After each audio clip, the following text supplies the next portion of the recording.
जवळ-जवळ महिनाभरापासून ज्या दिवसाची तयारी झालेली, फायनली तो दिवस आलाय आज. मी गावाला निघालोय आणि तिकडे पोहोचायला आम्हाला कमीत कमी 3 ते 4 तास लागतील. त्यामुळेच आज ब्रेकफास्टला मुसली आहे. कारण की पोहोचेपर्यंत काय खायला नाही भेटणार आणि माझी लो शुगर मला परवानगी देत नाही एवढं 3-4 तास उपाशी राहायची. वेळेस सगळी तयारी झालेली आहे आणि आता वाजले 10. कारण की आधी आम्ही जाणार आहोत कल्याणला. कल्याणला एक काम झाल्याच्या नंतर मग पुढे शहापूरला जायचंय. कल्याणपर्यंत आम्ही उबरने जाणार आहोत. ती मी आधीच बुक करून ठेवलेली आणि फेस्टिवलमुळे यांचे चार्जेस गगन भरारी घेत आहेत. म्हणजे लिटरली आम्ही 350-400 मध्ये कल्याणला जातो आणि आज मी पे केलेत 750 रुपये फक्त पाऊण तासाच्या रस्त्यासाठी. आणि सणामुळे पाऊण तासाचा रस्ता पण आज 1.5 तासाचा झालाय कारण की खूप ट्रॅफिक होती. पोहोचल्यानंतर आमचं जे काम होतं ते अर्ध्या तासामध्येच झालं आणि मग आम्ही स्टेशनला जाऊन थांबलो आणि पाऊस एवढा पडतोय की ट्रेन 20 ते 30 मिनिट लेट आहेत. पण टाइम अॅक्युरेसी खूप जास्त गर्दी बघता herbal line is always better than central line. आणि फायनली पाऊण तासाच्या नंतर ट्रेन आली आणि मी पकडले 12:30ची ट्रेन. तर त्यामुळे गर्दी पण नाहीये ट्रेनला.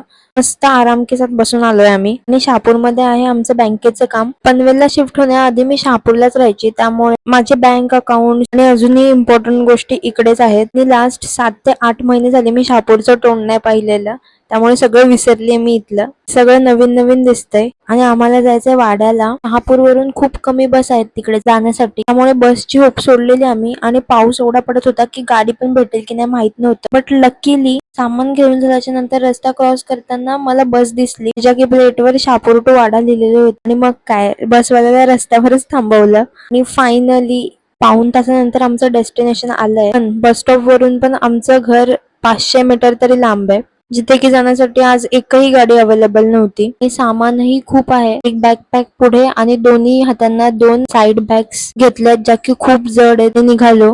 Hello guys, welcome back to my channel.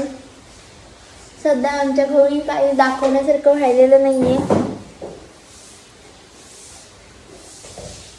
सगळं नीट आवरून झालं की मग होम टूर देईन. Okay okay. आणि लिटरली घरामध्ये एवढा पसारा होता ना. नवीन जो कलर मारून घेतलाय त्याचे सगळे टिपके तसेच जमिनीवर पडलेले होते आणि कलरमुळे सामान पण जागेवरून हलवलेलं होतं आणि त्यामध्ये त्या सगळ्या सामानावर पण कलर लागलेला होता. पण शेवटी हळूहळू करत सगळं व्यवस्थित लावून ठेवलं. हे जे 2 सेकंदाच्या ट्रान्झिशन मध्ये साफ दिसतंय ना, ते करायला आम्हाला 2 ते 3 तास लागले. आणि सगळं आवरून झाल्याच्या नंतर भूक पण खूप लागलेली. मी शहापूरमधून येताच व्हेज फ्राईड राईस घेऊन आलेलो, तेच खाल्लंय. काम केल्यामुळे झोप पण छान लागणार आहे. मग भेटू नेक्स्ट ब्लॉग मध्ये. टाटा.